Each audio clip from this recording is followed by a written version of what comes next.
Verjamem, da bomo vsi vpleteni akterji, tako Terme Krka, ki upravlja z lokacijo, kot seveda širša lokalna skupnost in morda tudi regija, prepoznali ta interes in čim bolj dolgoročno utrdili te športne dogodke, teniške turnirje v urniku Teniške zveze Slovenije oziroma Mednarodne teniške zveze.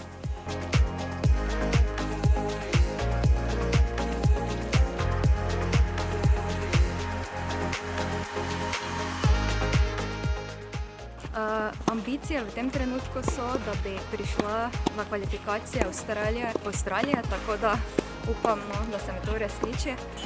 Probala bom še v letošnjem letu odigrati 4-5 turnirjev in upam, da ta cilj izpolnim.